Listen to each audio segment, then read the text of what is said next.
하나님 말씀은 열왕기하 5장입니다.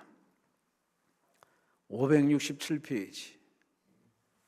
열왕기하 5장 1절에서 6절까지입니다.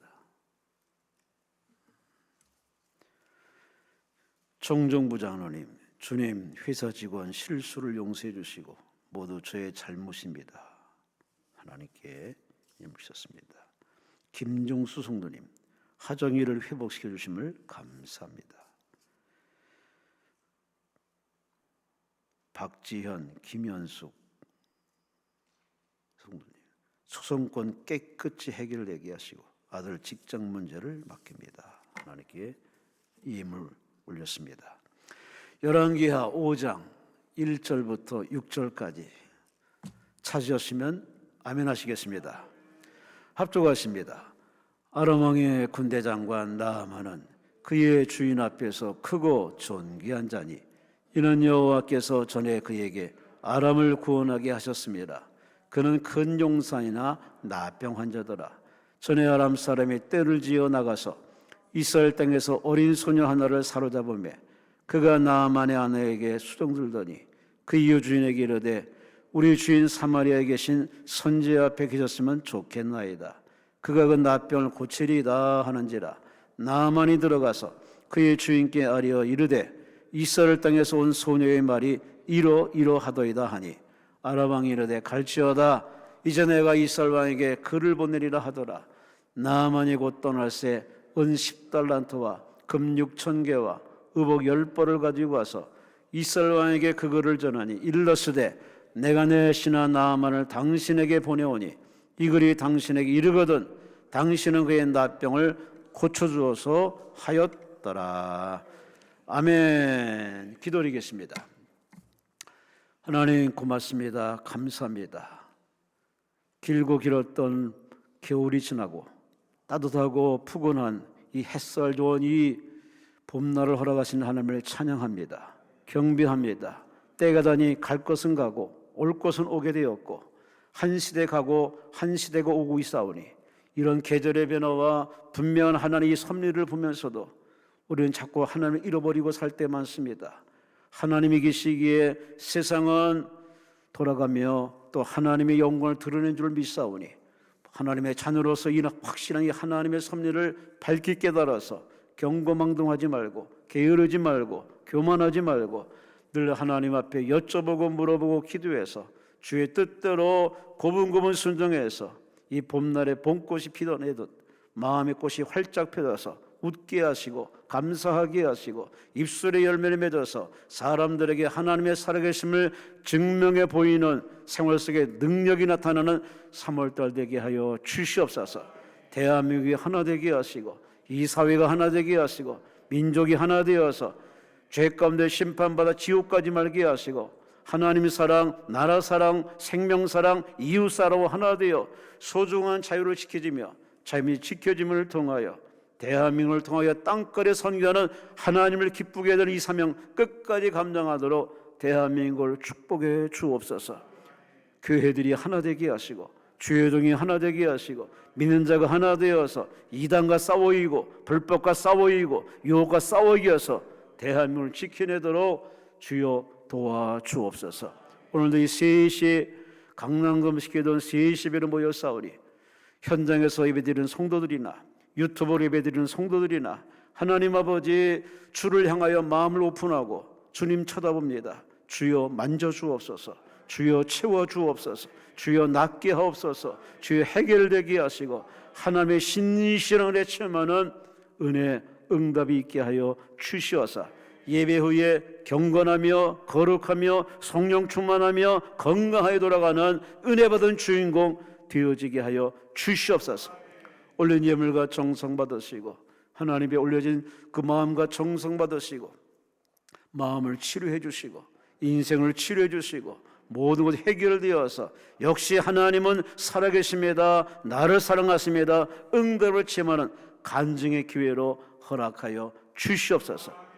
본문 말씀을 통하여 피차 전하는 종이나 듣는 머리가 아멘 아멘함을 통하여 믿음이 회복되어서 건강한 믿음, 진짜 믿음, 살아있는 믿음, 쓰임받는 믿음, 하나님 앞에 칭찬받는 믿음의 반열에 서게 하여 주시옵소서. 희정을 주님께 맡기며 감사하며 예수님 이름으로 간절히 축복하며 감사하며 기도리옵나이다. 아멘. 우리 하나님께 감사와 영광을 돌리십니다. 옆 사람과 서로 따뜻하게 가깝든 멀든 인사합니다. 하나님이 사랑하십니다.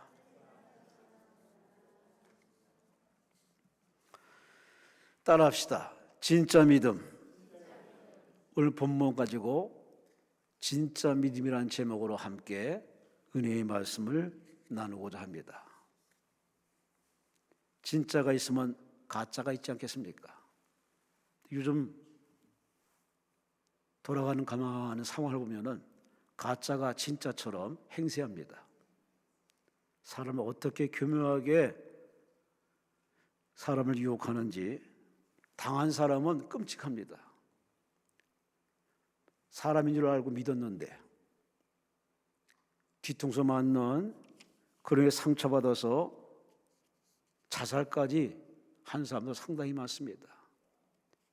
작년에 통계학적으로 보니까 매일 40명씩 자살을 했답니다. 와, 이 좋은 나라인데 다 이유가 있는데 자살할 수밖에 절박한 사연이 있습니다. 그 사람한테 상처받고 그 쪽에서 내침받고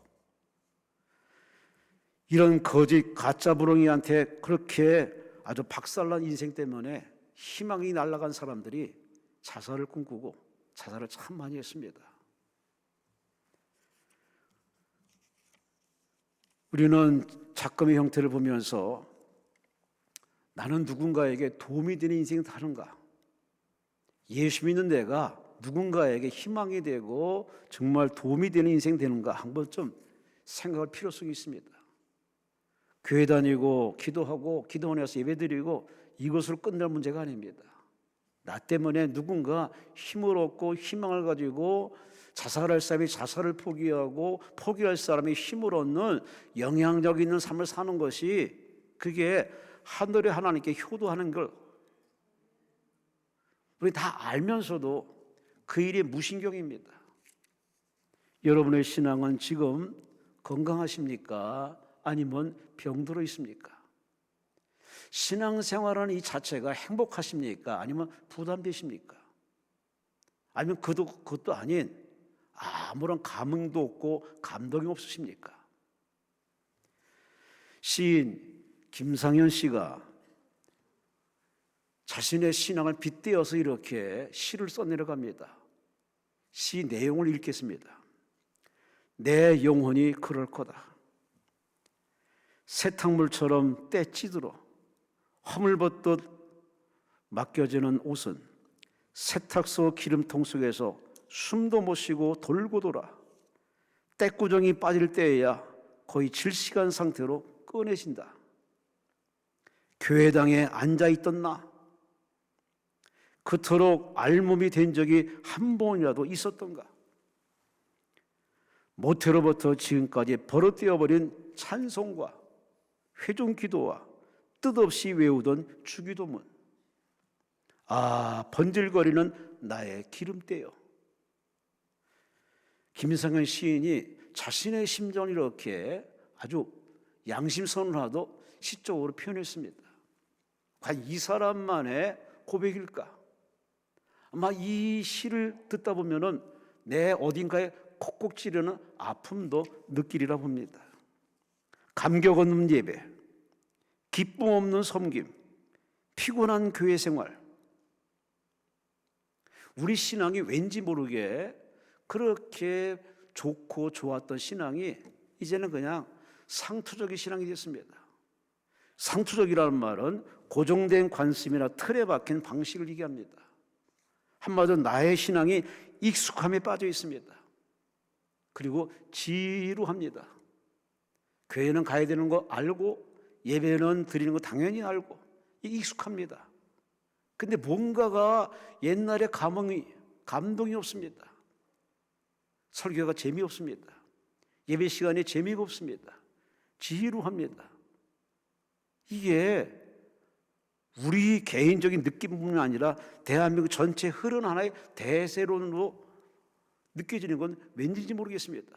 분명히 하나님은 어제나 오늘이나 영원토록 한결같으신데 저 푸른 하늘은 늘 한결같이 푸르고 파랗고 투명한데 어찌 사람들의 마음은 예전 같지가 않습니다. 단언하지만 하나님께는 문제가 없습니다. 하늘도 문제가 없습니다. 문제는 하늘 아래 나, 하나님 앞에 나라는 존재가 예전 같지가 않습니다. 여러분은 지금 어떤 신앙에 머물러 있습니까? 요즘처럼 가짜와 진짜가 격렬하게 투쟁하고 논쟁하고 다투는 이 시대에 어찌 보면은 이게 정상이라고 봅니다. 왜? 주의 재림은 가깝고 도적같이 온다 말씀만 하시고 마귀는 자기 때가 얼마 남지 않았으니 어떻게 하든지 교묘한 전술로 교회를 무너뜨리고 믿는 자를 해체시키고 국가를 전복하는 사단의 고도 전술 앞에 어쩔 수 없는 영적 싸움은 당연히 있는 겁니다. 이 영적 싸움에서 당하는 아픔과 불편함과 고통스러움이 있어도 그러나 이런 영적 싸움에서 우리는 진짜가 드러나고 가짜가 판명되어집니다. 그래서 이 말세지 말은 진짜와 가짜를 구분하는 시대라도 과언이 아닙니다. 고난당할수록 억울함을 당할수록 기가 막힐수록 답답할수록 무거운 짐을 질수록 앞이 안 보일수록 바로 나의 믿음의 진가가 드러나는 바로 과정이기도 하고 찬스이기도 합니다.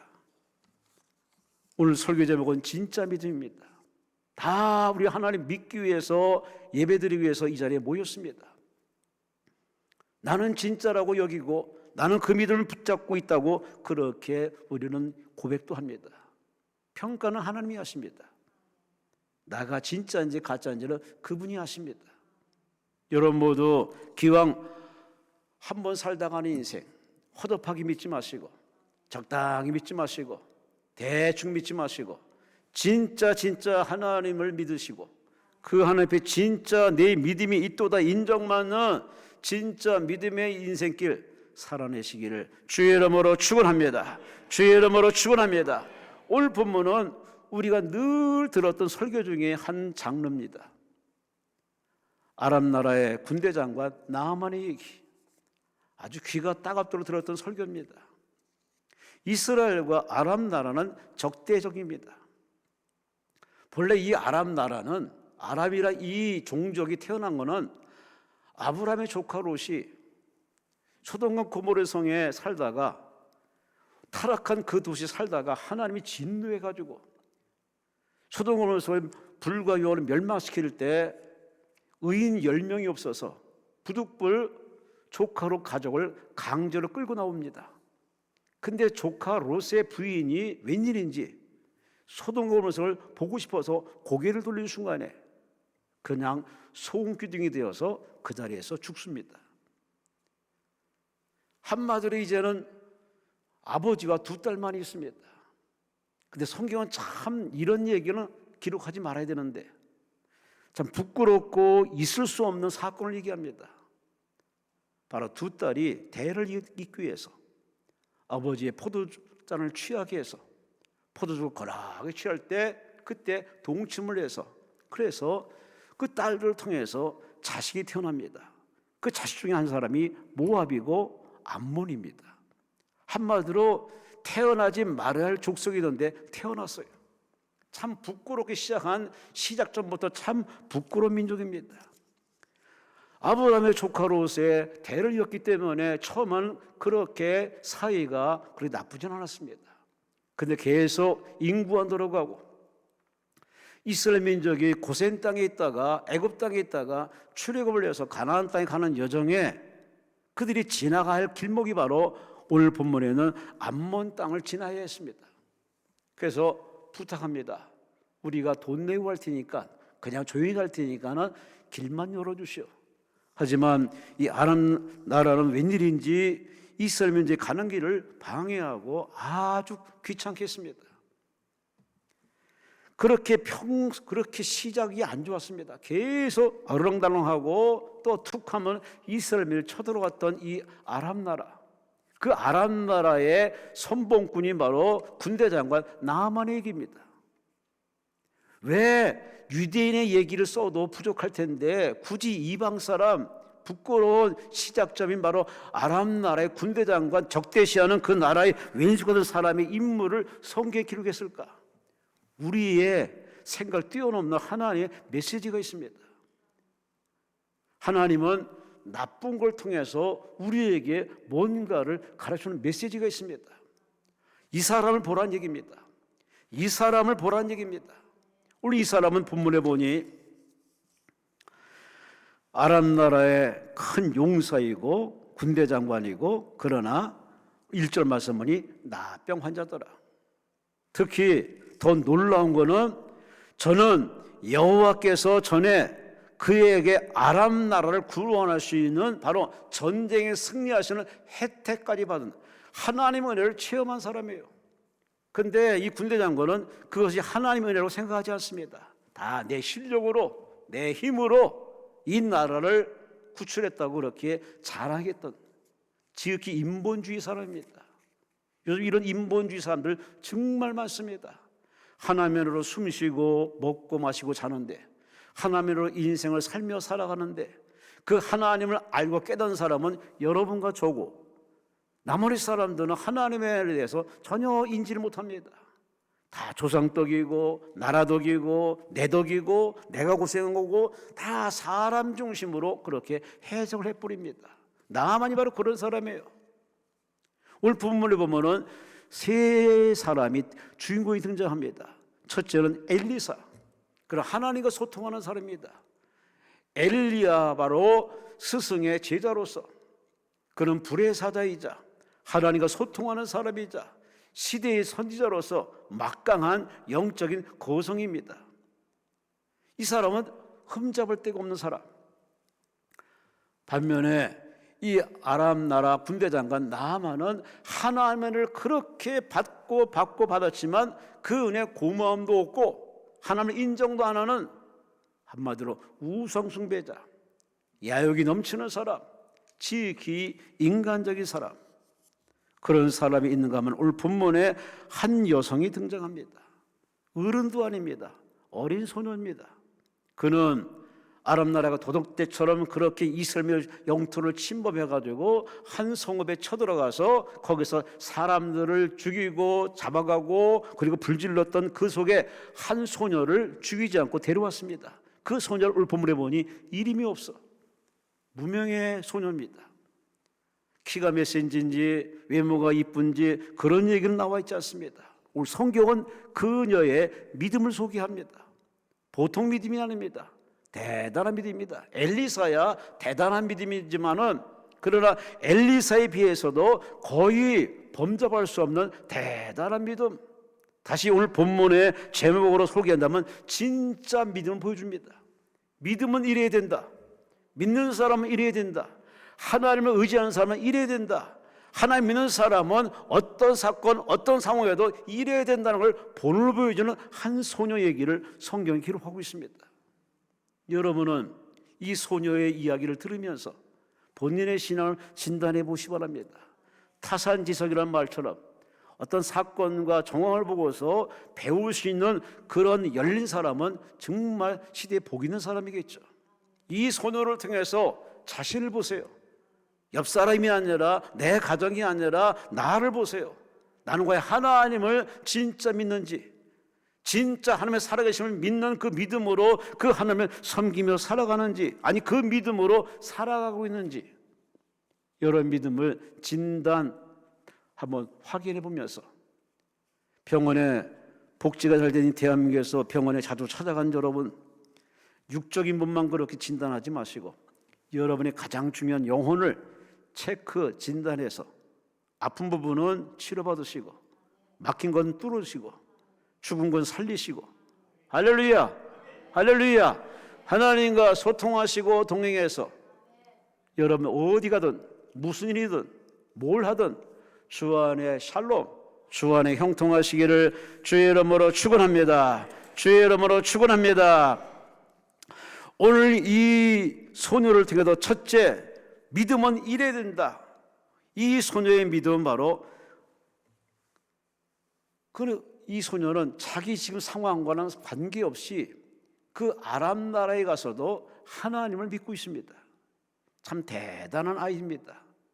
부모가 아마 생전에 죽임을 당했던지 그 아픔이 있을 텐데도 불구하고 이 어린 소녀는 그 상황이 절박함에도 불구하고 포로로 끌려간 그 집에 그 주인을 받들고 뿐만 아니라 참 주인 되시는 하나님을 잃어버리지 않은, 하나님을 신뢰하는 모습을 오늘 본문 2절에 이렇게 표현합니다. 2절 말씀 보시면은 전에 아람 사람이 떼를 지어 나가서 이스라엘 땅에서 어린 소녀 하나를 살려놓음에 그가 나아만의 아내에게 따라합시다. 수종 들더니.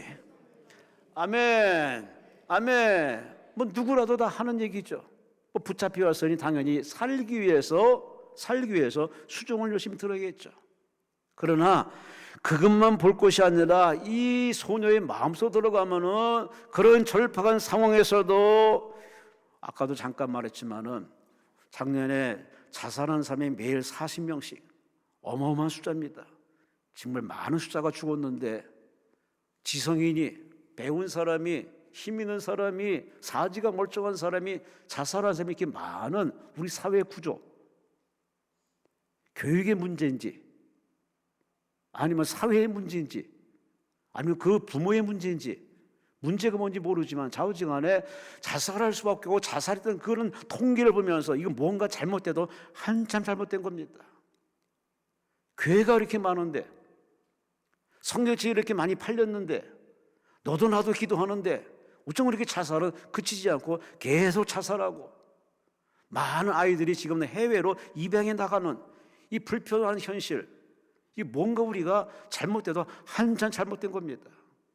다시 한번 우리의 신앙이 나만을 위한 신앙, 내 가족만을 위한 신앙으로 이렇게 제한으로 두지 마시고 하나님이 나 같은 사람을 저 진흙덩어리에서 이렇게 보석처럼 나를 캐치해서 너는 내 것이라 불러서 은혜를 주어서 구원을 주어서 능력을 주어서 여기까지 하나님 복 주셨으면은 그 값을 우리는 해야 될 줄로 믿습니다. 하나님이 그걸 원하십니다.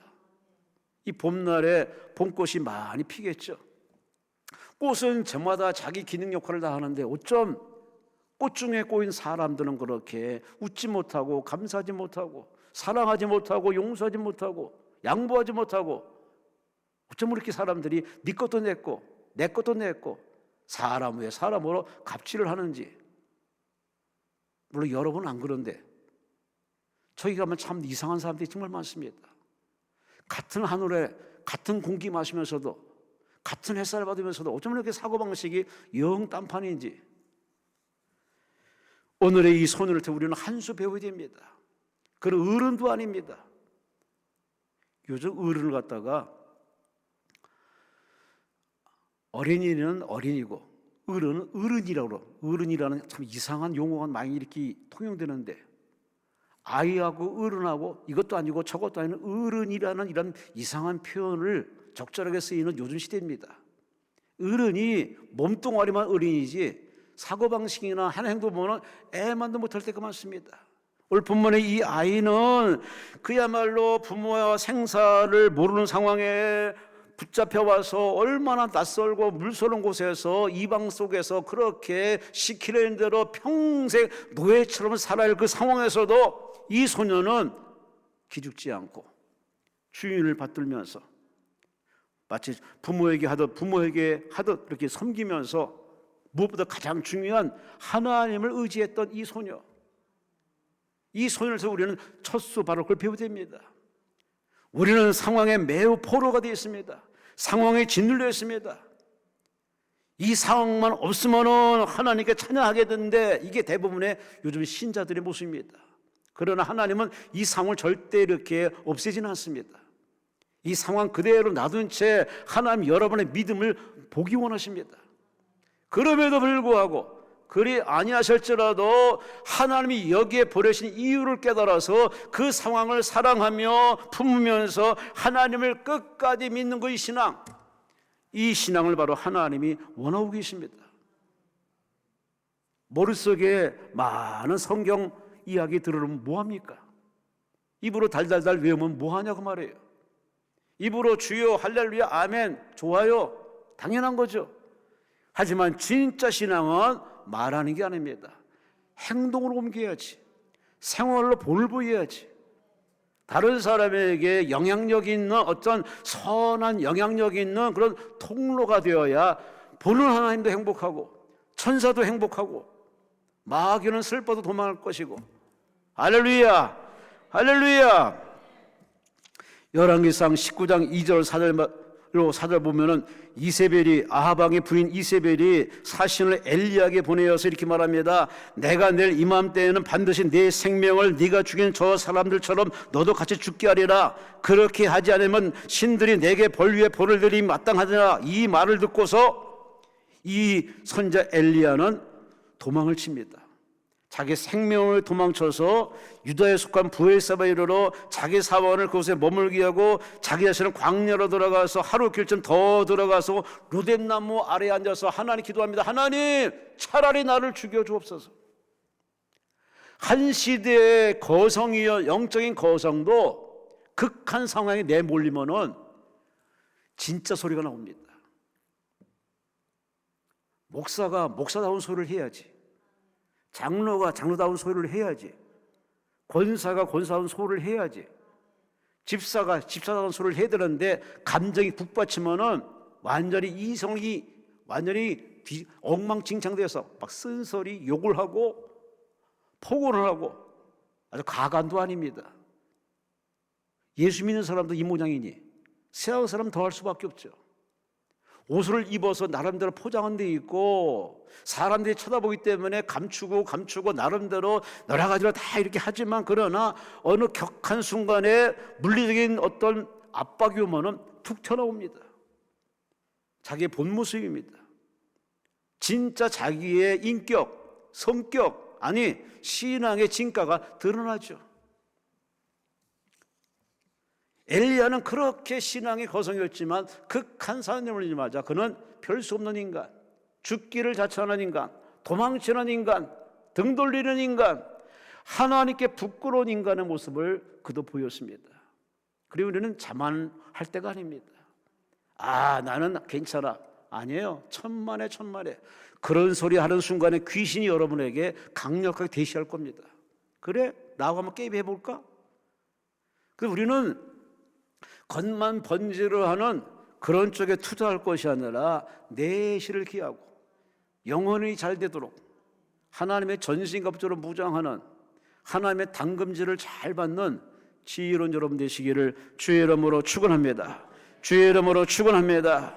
신앙은 보여지는 것에 관심을 두는 게 아니라 바로 그 보여진 부분을 내가 어떻게 보느냐, 그것을 의식해야 됩니다. 하나님은 우리에게 이 문제, 이런 사람, 저런 상황을 갖다 붙여주십니다. 그럴 때 내가 어떻게 바라보느냐, 어느 시각으로 바라보느냐, 어떻게 해석하느냐, 어떻게 대응하느냐, 그걸 하나님이 이렇게 보신다니까요. 이게 성경 얘기입니다. 물론 하나님이 개입하시고 정리할 건 정리하지만, 그러나 하나님 먼저 그 사람의 믿음부터 확인하십니다. 얼마나 하나님께 붙어서 하나님의 시각으로 하나님께 여쭤보고 물어보고 하나님께 순종형의 사람인지, 믿음을 발휘해서 믿음을 가동해서 믿음으로 액션하는지 하나님은 그것을 학수고대하는데 웬걸 믿는 모습이 아니네. 감정 표출이나 하고 하나님 앞에 이렇게 알게 모르게 하나님 앞에 이렇게 삿대질하는 식으로 이렇게 원망하니나 한숨까지 쉬는 그런 불미스러운 행동이 자기도 모르게 툭툭 튀어나옵니다.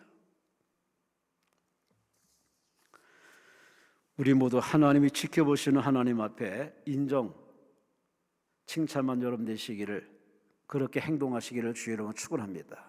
그러려면은 항상 당황하기 전에, 급한 상황에서 당황하지 마시고 먼저 하나님께, 하나님은 이때 뭘 원하시는가? 하나님이 뭘 바라시는가? 그 잠깐 그 짧은 시간에도 잠깐 묵상 기도하시고 잠깐 그분께 이렇게 시선을 맞추시고 그분을 생각해 보세요. 그러면 여러분의 경거망동하지 않고 하나님께 의도 터지는 회초리, 매를 자초하는 고난의 길을 가지 않을 겁니다. 그 짧은 시간에 막연한 우리에게 감정을 내지르라고, 혈기 내지르라고, 힘뒀던 뭐하냐고 그렇게 우리를 자꾸 충동질시킵니다. 대부분의 사람이 다 여기 놀아납니다. 우리는 극한 상황에 내몰려도 절대 사명이 있는 사람은 죽지 않습니다. 하나님 죽이지 않습니다. 살려내고 키우고 길 열어주시고 해결의 하나님이기 때문에 우리는 그 사명을 놓아버리면은 이 땅에 저 짐승과 다를 바 없습니다. 꽃은 꽃의 사명, 나무는 나무의 사명, 새는 새의 사명, 구름은 구름의 사명을 다 역할을 다 하는데 유독 사람들은 자기 사명을 몰라. 그저 밥 먹고 자고 일하고 그저 돈 벌고 이게 사명인 줄 알아. 그게 사명이 아닙니다. 그건 당연히 하는 겁니다. 하나님 왜 나를 태어나게 하셨는가? 왜 나를 부르셨는가? 왜 나를 구원하셨는가? 왜 내게 이곳에 일하게 했는가? 그 하나님의 의도를 깨닫는 게 바로 하나님 나와 기도할 내용이자 그걸 깨닫는 사람은요 그 회사에 유익이 되고 그 나라에 유익이 되고 그 사람이 유익되는 행동을 할 수밖에 없습니다. 그 사명이 없는 사람은 이것만 생각합니다. 이윤만 생각하고 이익만 생각하고 자기만 생각합니다. 그런 사람이 우리 사회에 정말 많습니다. 그러다 보니 우리 사회가 편치 않습니다. 어쩜 태어날 땐 다 왕같이 태어나고 공주같이 태어났는데 살아가서 다 괴물이 되고 요물이 되고 희한한 인간들이 되어가고 있습니다. 그런 이러한 변형되는 모습들을 보면서 우리는 그들을 보고 손가락질하고 돌 던지는 사람이 아니라 그들을 보면서 그 모습을 보면서 나를 봐야 됩니다. 나는 어떤 모습일까? 하나님이 나를 보라고 나에게 그것을 내 눈에 들어오게 만든 겁니다.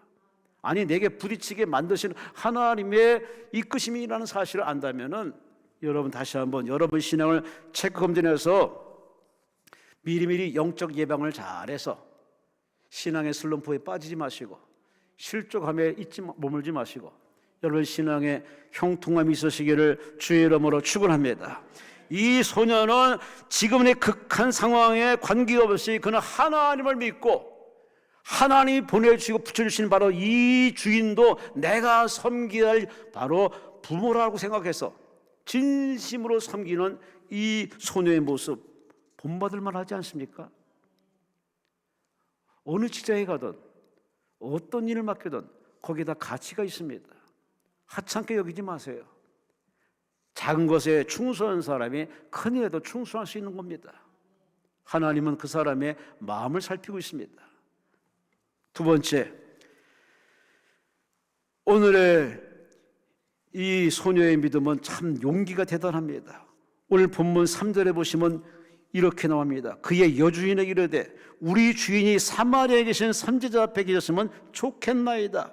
그가 그 나병을 고치리이다. 도대체 얘가 겁도 없이 말을 합니다. 안 나면 어떡하려고? 못 고치면 어떡하려고? 말도 안 되는 얘기 한 겁니다. 우리 선지자 앞에 가면은 그 선지자가 고칠 것입니다.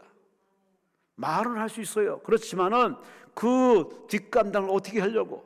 이 어려서 배포가 이만저만이 아닙니다. 한마디로 그 선지자의 신뢰도를 오늘 성경은 보여주고 있습니다. 여러분은 여러분 교회 목사님을 얼마나 신뢰하고 따르십니까? 보이는 사람도 신뢰하기 어려운 시대에 이방 사람을 신뢰한다? 이거 대단한 믿음입니다.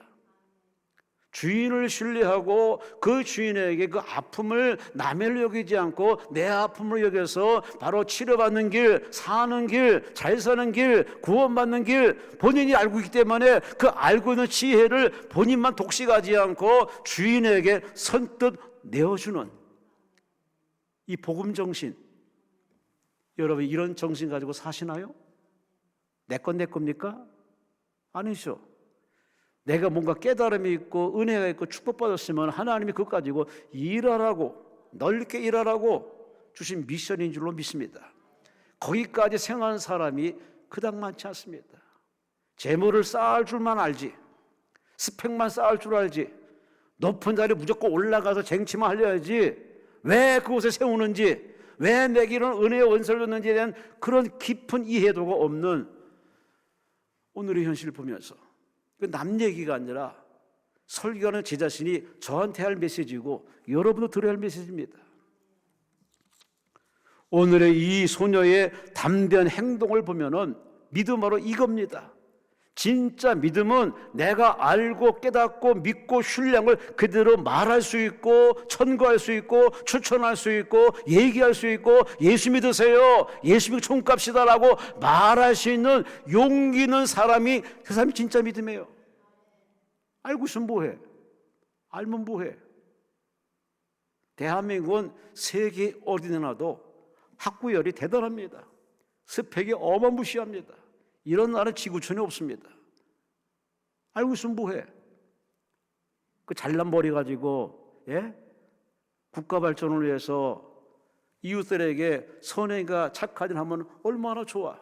그 잘난 머리 가지고서 남의 들을 갈취하고 갑질을 하고 굴림하고, 그건 짐승들도 그 짓거리는 하지 않습니다. 어쩜 그렇게 사람들이 갈수록 이렇게 망가져도 이걸 잡아주는 사람이 없습니다. 선생이 가르쳐야 되는데 선생도 웬일인지 그런 일에 타치하는 사람도 있지만 아주 방관한 사람도 어지간히 많이 있습니다. 세상의 의사는 보여지는 부분은 치료합니다. 하지만 그 사람의 마음을 치료할 수 있는 영역은 아닙니다. 사람을 치료하는 건, 거죽만 치료한 것은 그건 사람이 할 수 있는 일이지만, 그러나 진짜 그 사람의 속을 치료하고 마음을 치료하는 것은 우리 영역이 아닙니다. 그래서 우리는 하나님께 중보기도가 필요합니다. 하나님이여 만져주옵소서, 하나님이여 깨닫게 하여 주옵소서. 그래서 우리에게 다 보편적인 은사의 기도를 주신 겁니다. 예쁜 사람에게만 기도 은사 줬다면 이것처럼 불공정한 하나님은 아닐 겁니다. 근데 하나님은 공평하게 누구나 기도할 수 있고 누구나 입 벌려 기도할 수 있는 기도의 은사를 줬기 때문에, 문제는 머리가 똑똑할수록 기도에 매달리지 않습니다. 하나님 앞에 읍소하지 않습니다. 머리 의지하고 자기 은사 의지합니다. 머리를 준 게 누군데? 은사를 준 게 누군데? 근데 오늘 이 소녀는 그 상황에서도 자기 주인이 잘못되지 않을까, 혹시 자기 주인이 아파하는 그 모습을 보면서 남일처럼 여기지 않고 내 아버지, 내 주인, 내가 섬길 분이 아프고 나병을 고통받는 현실을 보고서 강 건너 불러보지 않고 그 아픔을 끌어안고 하나님께 기도를 했겠죠. 하나님 어떡할까요? 주인한테 얘기할까요? 하나님께 여쭤보면 물어봤겠죠. 하나님이 그래 네가 얘기해 주렴. 그럼 감동받고는 용기를 내어서, 자 주인이여, 제가 이 말 드리는 게 옳은지 모르지만은 제가 사는 이스라엘 땅에 선자가 있습니다. 엘리사가 있습니다. 그분 앞에 가면은 그분은 어떤 병이든 고칩니다. 그분이 능력 있는 게 아니라 그분이 믿는 하나님이 살아계셔서 그분께 기도하면 그분이 그렇게 병도 고치는 일도 많이 했습니다. 제가 눈으로 봤습니다.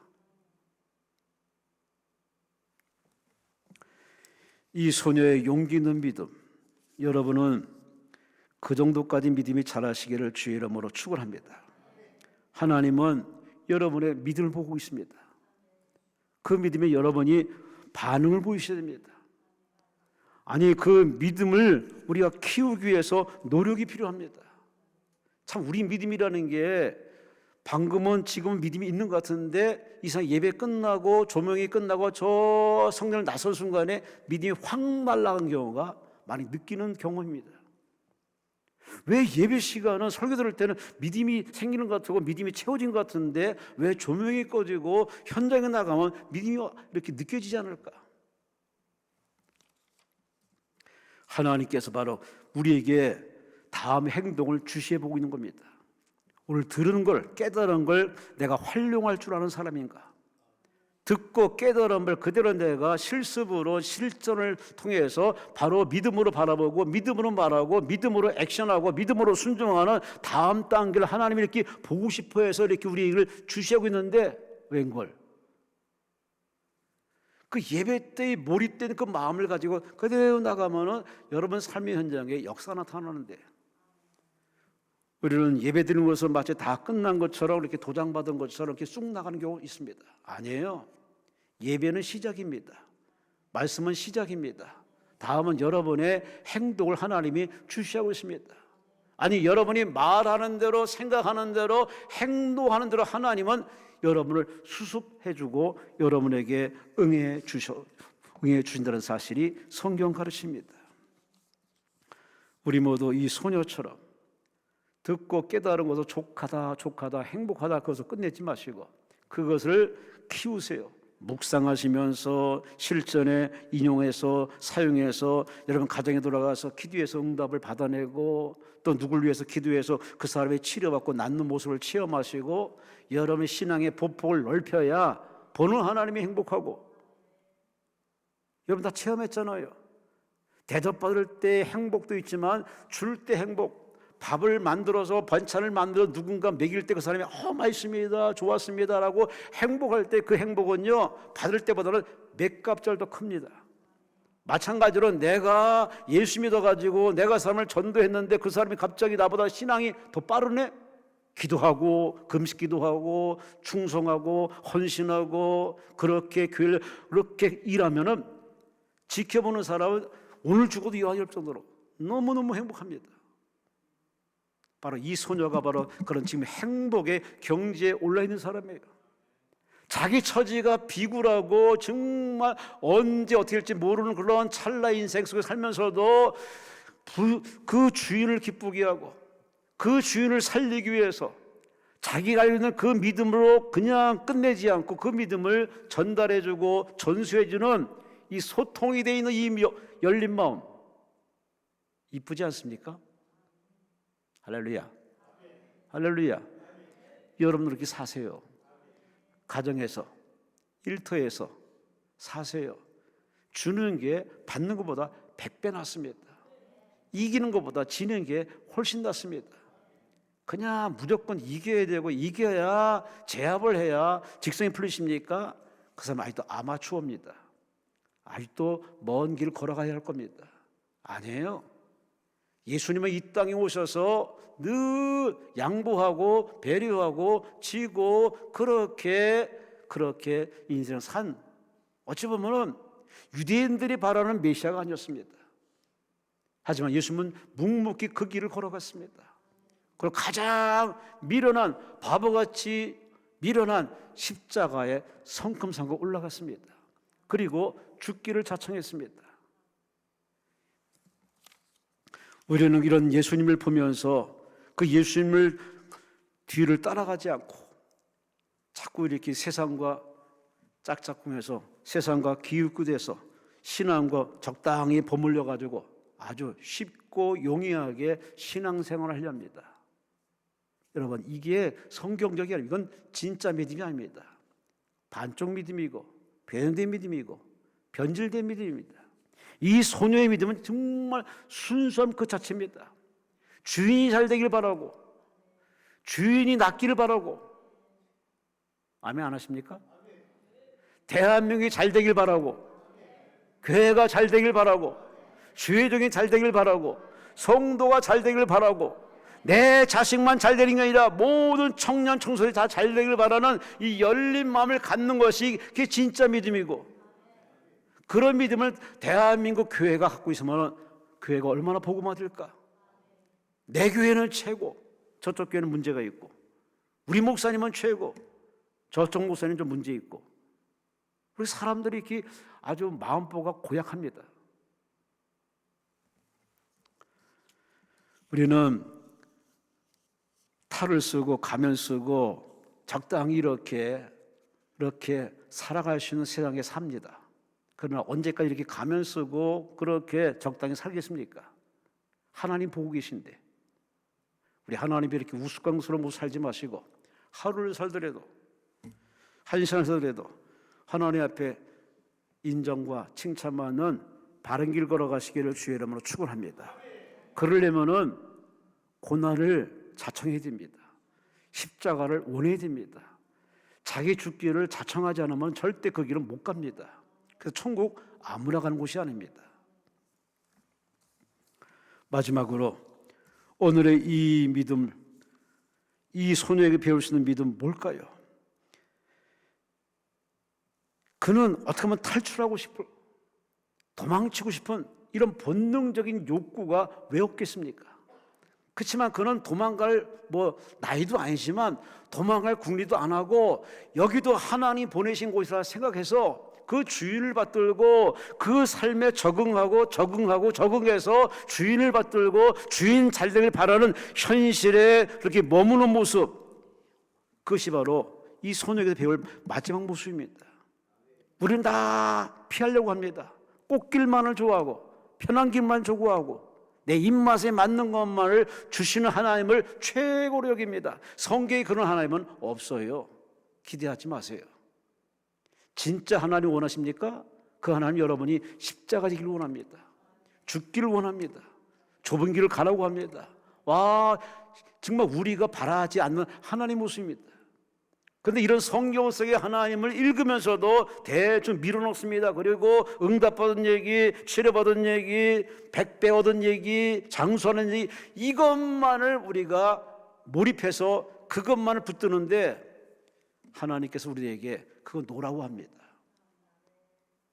그럴 때도 있지만 하나님 우리에게 여러분이 영혼이 잘되고 범이 잘되고 강건한 사람 만들기 위해서 때로는 광야길도 걷게 하고 홍해길도 걷게 하고 여리고성서 싸우게 만들고 여러분 인생을 산전수전 공전 우주를 겪게 만드는 고난통에 집어넣어서 다금질하는 이 하나님의 깊고 넓은 뜻을 우리는 헤아려 보질 않습니다. 불편하지, 피곤한 겁니다. 그렇게 하지 마시고 좋은 게 아닙니까? 그냥 좋은 거 주세요. 그렇게 하나님 앞에 자꾸 이렇게 우리는 하나님 앞에 말도 않은 황당한 거래를 하려고 합니다. 여러분, 하나님과 거래할 생각하지 마세요. 하나님은 거래할 그런 분도 아닙니다. 그 앞에는 그냥 낯짝 엎드려서 주여 죽여 주옵소서, 주님 뜻대로 하옵소서.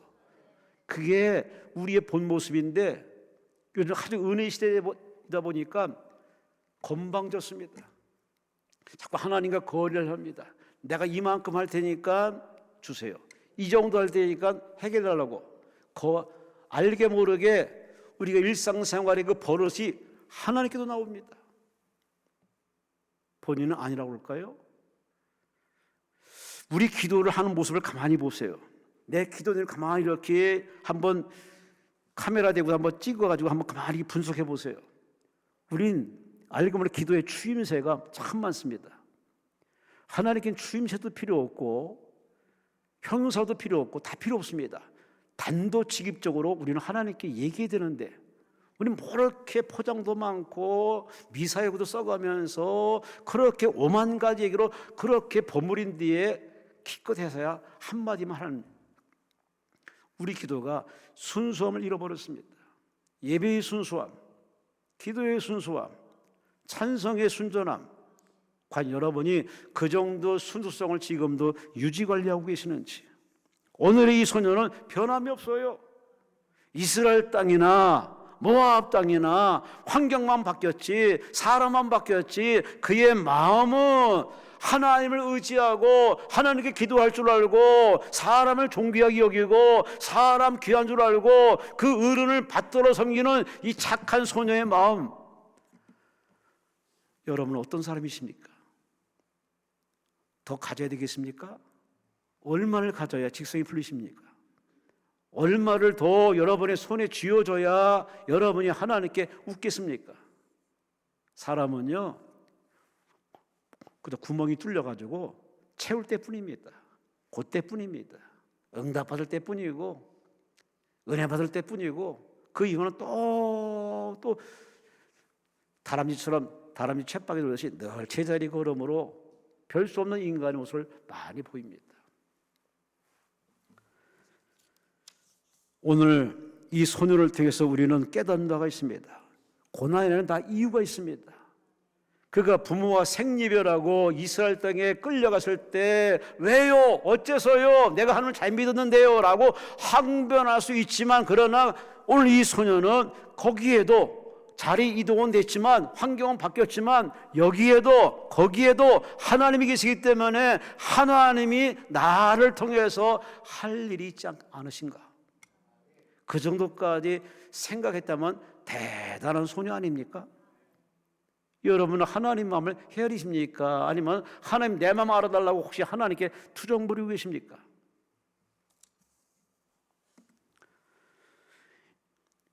그는 이유가 있는 고난임을 깨닫고 적응하고 소화시키면서 고난을 피하지 않고 고난당하면서 자신을 어떻게 적응해야 할지 하나님께 지혜를 구하는 진짜 어른 같은 모습, 진짜 신앙의 같은 모습을 보이는 이 소녀의 모습을 한번 그려보시기 바랍니다. 그는 주인의 말에 순종합니다. 쓸어라 씁니다. 쓸면서 자기가 하지 않을 것까지 다 알아서 영역을 넓혀가면서 주인집을 쓸면서 주인을 빅보게 하고 주인을 섬깁니다. 이게 진정한 바로 아랫사람의 모습이듯, 우리는 부모에게 그래야 되고 스승한테 그래야 되고 어른들한테 그래야 되고 하나님께 그래도 모자랄 판인데 우리 마음이 자꾸 딱딱해져 갑니다. 한마디로 이 가정은 지금 불행한 가정입니다.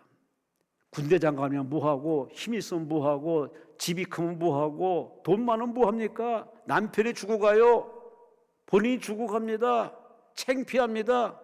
황당한 노릇이에요. 그 고충을 이 소녀가 자기 것으로 받아들여서, 하나님 어떻게 하면 좋겠습니까? 우리 주인이 잘 돼야 되는데, 우리 주인이 나아야 되는데 어떻게 하면 좋겠습니까? 제가 하나님 앞에 얼마나 기도했겠습니까? 받들며 기도하고 쓸면서 기도했더니 하나님 그에게 지혜를 주십니다. 엘리사가 있지 않느냐? 엘리사를 추천하라. 그 기도에 응답받고 주인에게 용기 내어서 그렇게 주인에게 얘기했고, 그러면서도 이 소녀는 생색내지 않습니다. 그렇게 받들 뿐이고 섬길 뿐이고 헌신할 뿐이고, 이게 바로 믿는 사람의 이런 모습이 됩니다. 우리 좀 잘 되고 뭔가 있으면 하고 생색내고 내가 뭘 했는데 내가 어떻게 했는데 그렇게 자기 이름을 드러내주고 인정해줘야만 그게 당연한 자기 보상이라고 생각하는데, 그러나 성경 66을 다시 한번 읽어보세요. 우리가 영광 돌릴 거는 나에게는 없습니다. 나를 태어나게 하신 하나님, 아직도 살려주신 하나님, 그 하나님께 모든 공을 돌려야 할 줄로 믿습니다. 먹든지 마시든지 뭘 하든지 간에 하나님 영원히 살라고 고린도서 10장 31절 말씀에 우리에게 그렇게 바울이 말했지만은, 과연 하나님이 영원히 살아가는 목사, 전도사, 장로, 권사, 입사, 교회 얼마나 될까? 요즘 저는 목사지만은 창피할 때가 많아. 정말 부끄러울 때가 많아. 과연 내가 하나님의 영광을 위해서 하는 것인가? 적잖이 고민도 참 많이 해봅니다. 과연 이런 고민을 목사들이 하겠지만은 진짜의 고민해서 자기 초심으로 돌아가서 양들을 사랑하고 양들을 위해서 그렇게 헌신하고 충성하는 그 본래 기름 부을 때 그 마음을 갖고 살면 얼마나 좋을까? 저희 기도원에 상주하는 강도사가 오늘 목사 안수한다 해서 제가 문자를 보냈습니다. 초심을 잃지 말라고. 하나님께 사랑받고 성도들을 행복하게 만드는 진짜 목사 되기를 나는 기도로 내가 응원할 테니까 그렇게 되길 바란다고 그렇게 카톡 문자를 넣어줬습니다. 우리는 참, 저도 목사 안수할 때 지금도 잊지 못해요. 그 선배 목사가 강대상에 서가지고 여러분 늦지 않았을 때 가세요. 가. 나처럼 울지 않으려면 가라고. 그분이 약간 정치적인 목사였거든요. 아주 좀 그랬어요. 복음적인 목사라기보다는 좀 그랬어요. 제가 볼 땐 그랬어요. 그날따라 왠지 양심에 충만했는지 그렇게 이 자리에 하나님께 부름받지 않으면 가라고. 나가 돈 벌으라고, 그냥 장로가 돼서 충성하라고. 그래서 저는 들으면 저 양반이 왜 울지? 왜 저 소리 하지? 근데 그게 지금도 잊어지지 않습니다. 저한테 하는 메시지였습니다. 누가 신학가라 해서 신학가고 목사 받으라 목사하는 사람, 그래서 받은들 그게서 뭐 하겠냐 그 말이에요. 하나님이 부르고 하나님이 말씀하지 않은 그 길을 왜 굳이 가려 하냐고. 저는 그래서 제 주변에 목사 하는 사람에게 하지 말라고 만류합니다. 하나님의 음성 듣지 않았으면 하지 말라고. 당신 안 해도 하나님이 알아서 하니까. 근데 우리는 다 너도 나도 그냥 섣부른 행동해가지고 그렇게 아주 이러지도 못하고 저러지도 못하고. 여러분, 가게에서 이 얘기 할 얘기는 아니지만 가짜 진짜가 세상에도 많지만 정말 목사 세계도 많아요. 진짜 목사, 가짜 목사. 그래서 나도 황당할 때가 많습니다. 이런 미꾸라지들이 선량한 목사님들을 아주 고통 속에 빠지게 하는 일이 참 많습니다.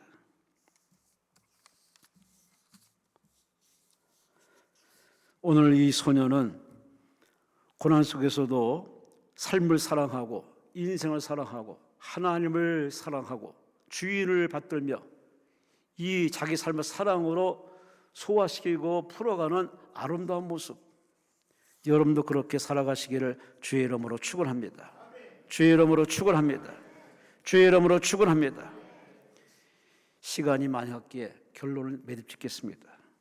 성경에 보면 내 믿음이 너를 구원했다, 내 믿음이 크도다, 뭐 이렇게 쭉 이렇게 성경은 하나님이 가장 행복하고 웃는 그 장면은 바로 그 사람의 믿음을 발견할 때입니다. 하나님이 여러분의 믿음을 보고 싶어 합니다. 여러분 믿음을 이렇게 테스트하십니다. 네 믿음 좀 보여달라. 네 믿음을 내게 보여달라. 네가 나를 얼마나 믿니?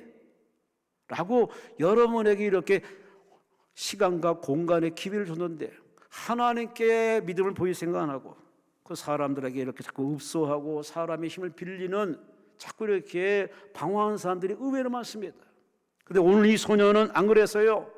주인에게 말합니다. 우리 땅에 가면은 엘리사가 있습니다. 엘리사를 찾아가세요. 그 말에 얼마나 이 소녀의 말이 믿어졌는지 지푸라기 되면 심령으로 왕에게 찾아가서 왕이요, 내가 잡아온 바로 이스라엘 땅의 소녀인데 그 소녀가 여차여 자나이다. 왕이 그래? 그러면 내가 편지를 써줄게. 이스라엘로 가. 그는 그 편지를 받고 많은 보화를 가지고 이스라엘 왕에게 찾아옵니다. 이스라엘 왕이 팔짝 뛸 노릇입니다. 적대적인 관계였는데 이제는 이 나만 장군이 병든 걸 치료시키라는 그야말로 마치 명령하듯이 하는 그 편지를 받아먹고 그야말로 기절초풍할 노릇입니다. 그때 엘리사가 이 소리 듣고 그 사람 내게 보내세요. 그가 찾아왔습니다. 저 요단강에 가서 7 목욕하시오. 처음에는 화가 나서 안 했지만은 그 순종해서 요단강이 7번 들락날락 했더니 성경에 보니 살이 깨끗하게 돼서 할렐루야, 병이 나았더라. 문둥병이 나았더라. 할렐루야, 할렐루야, 할렐루야. 하나님을 웃게 만들었습니다. 더불어서 이 소녀의 믿음이 얼마나 대단한 믿음인지 성경 우리에게 시사해주고 교훈해주고 있습니다. 내 믿음은 어떠냐 그 말이에요. 이 소녀가 군대 장군을 살렸어요. 한 가정을 행복하게 만들었어요. 하나님을 웃게 만들었어요. 성경에 기록하는 그야말로 놀라운 일을 했어요. 하나님 여러분에게 그런 걸 기대하십니다. 나한테 해준 게 뭐냐? 라고 우리는 해주기를 바라는 그런 어린아이, 철딱서 있는 어린이처럼 행동하지 마시고 이 소녀처럼 삶을 사랑하고 하나님을 그럼에도 인정하시고 하나님 앞에 감사하며 이웃의 불편함과 억울함을 보면서도 모른 척하지 마시고 중보기도 하고 구제하고 선행하고 착한 일에서 하나님을 하나님 되게 만드는 이 멋진 드라마틱한 이 장면이 연출되기는 그런 멋진 3월달 만들어내시기를 주의 이름으로 축원합니다. 하나님은 여러분을 사랑하십니다. 다시 한번 본인 가슴에 손 얹고 물어보세요. 나는 진짜 하나님 믿는가? 아니면 믿고 있다고 고백만 하고 있는가? 믿고 있다고 교회만 다니는가? 우리 모두 그런 체험 없는 어정쩡한 태도에서 그냥 가자니 그렇고 안 가니 그렇고 그리고 어정쩡하게 시간 낭비하지 마시고 이 소녀같이 다시 초심으로 돌아가서 하나님을 뜨겁게 만나는 체험을 통해서 매일매일이 일상이 은혜가 되고 기적이 되고 간증이 되고 누군가에게 행복을 주어서 예수 믿게 만들고 천국 가게 만드는 멋진 진짜 살아있는 믿음의 여러분 다 되시기를 주의 이름으로 축원합니다. 주여 3차 음악 통성을 기도합니다. 주여